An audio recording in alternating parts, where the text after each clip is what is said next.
From his playing days till he retired, he typified what being a rebel meant. The story of Jerry Tarkanian is that of a trendsetter, a barrier breaker, a true rebel. Not many know he started off as a player, which led to his desire to coach. I played all the time. I played in high school and junior college and at Fresno State, and I just wanted to play, that's all. I knew I wanted to be a coach, but that was it. Probably when I was a sophomore in high school. The coach that had the biggest influence on him also is considered to be one of the most influential men to basketball. Pete Newell was at Cal Berkeley at the time. He was probably somebody I admired a lot. When Tark came to UNLV, the university was only 17 years old and had little school spirit. We didn't have a fight song when we came here. Our band director would come out and play On Wisconsin. That was his favorite song, I think. That's what they played. So one of the boosters asked somebody to write a fight song for us, and they did. They wrote one for us. First year we went to the Final Four, 77. We didn't have we didn't take our band with us. We were the only team at that point who didn't have their band at the Final Four. One of the most effective defensive schemes Tark used wasn't implemented until late in his coaching career. We didn't play at Amoeba hardly at all until 1990, and then we played it against Duke in the national championship game, and it worked well. We got a lot of publicity on it, but we were not a zone team. We were a man-to-man team. While the public remembers Tark most for being a rebel off the court, his players remember him fondly for being a rebel in the locker room. He would find something that we would do wrong, and me and Larry had our lockers against, across from one another. The chalkboard is like right here, and he used to come in, and we can tell he's looking up and down at each and every guy as he go, pissed off, really upset about the way we were playing, defensively most likely. And he would grab the chalk and he'd start shaking it. And he would just slam it up against the blackboard. He did it all the time when we didn't play well. It wasn't very often, but sometimes we just didn't play up to his standards. But after the clock ticks, it's time to go back on the floor, he needed to have some chalk to outline and tell us what we need to do for the second half to blow the guys out. And he had no chalk, and then he's like, "Where's the chalk?" He's like, "Where's the chalk?" His locker room antics paid off throughout his coaching tenure, starting with the Hardaway 8 team in 1977, which put UNLV on the map, led by Robert Smith and the late Glenn Godrzic. But how does Tark think the 77 team matches up to the 1990 championship team? No, I really could say. I mean, they were two real good teams. They were, probably our 90 team was probably more sound. We were basically a man-to-man team. We pressed the whole game. We shot the ball quickly. It wasn't a team that. It was pretty much a unique team. We played one defense, and we played it the whole season. The 1991 team had a 28 points per game victory margin, but in the Final Four, it ended a much different way than the 1990 championship team. We didn't have a real good game. Duke had a great game, and it was a heartbreaking loss.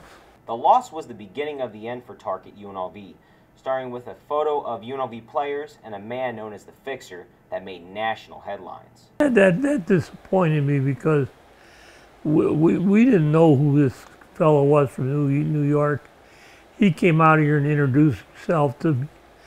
He said he was in the commodities business, and he was Coach Moses Scurry back in New York, and he was a friend of Moses and his family, and he seemed like a nice guy. And then the guy wrote a big article in the Dallas newspaper about him and exposed everything about him. And from that point on, I told the guy to stay away from him. And nobody knows when that picture was taken. The kids all swear that it was taken before we knew who he was. James Jones, who had since left UNLV at the time of the photo's release, couldn't believe what he saw. I just said, oh boy, here it comes. And I know they're going to take and run with that, meaning the NCAA. So, your thoughts, I guess your inclinations when that photo came out, you thought Tark might have played his last game or coached his last game with UNLV?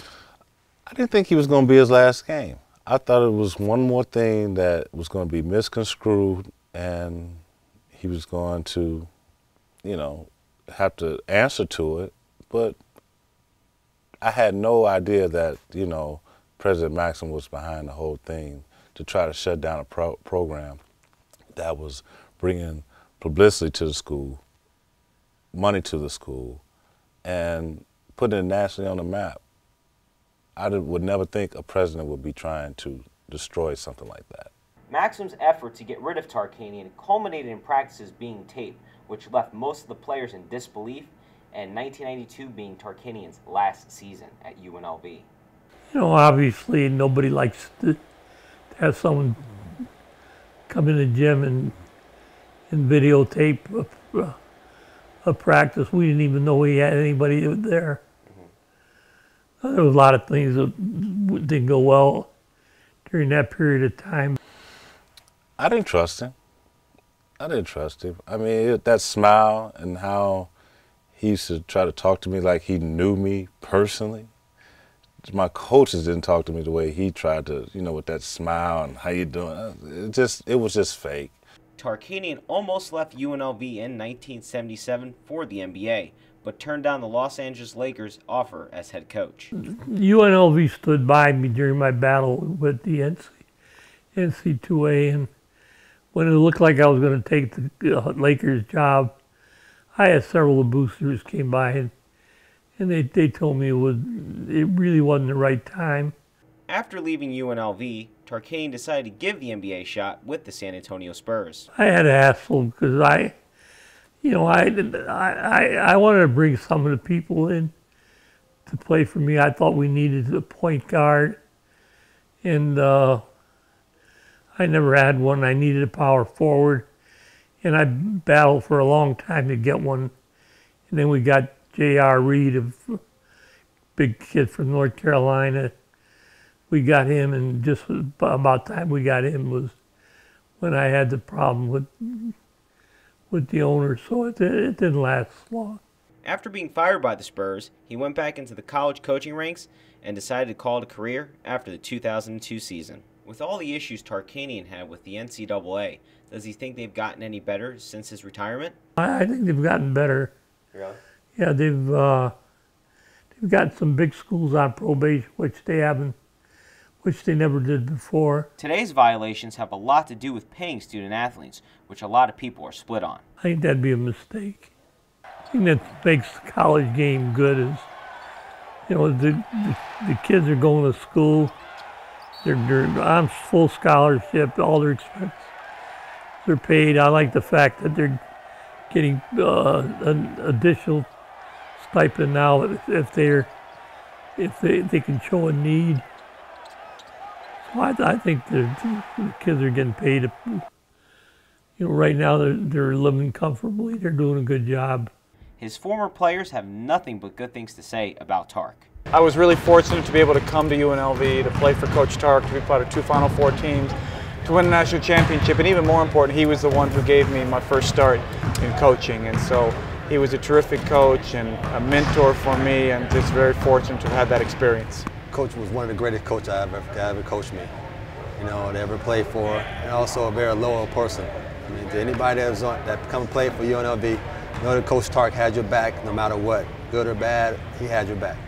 David Rice and Stacey Ogman, former teammates in the 1990 championship team, are coaches of the current Rebel squad and implement Tarkanian's teachings into how they coach. I think all of us as coaches are really a compilation of the coaches that we've played for and worked with, and certainly Coach's aggressive man-to-man defensive style and offensive transition are certainly philosophies that we try to play with our own team. Definitely. I'm definitely implementing and working hard, you know, overcomes everything. Tarkanian couldn't have imagined that two of his former players are leading the Rebels back to their glory days. I look at the job that Dave's doing and Stacy's doing. They're doing a great job. Yeah. They got the team playing well. They're playing hard. He's got some good recruits coming in. He's going to do a real good job. One thing is for sure, although many might try to imitate the Shark, no one will ever duplicate him. No. He has his own unique style, from the towel biting, his style of play, how he lets you freelance on offense but play team concept at the same time, and then the defense. No one will ever be like Coach Tark.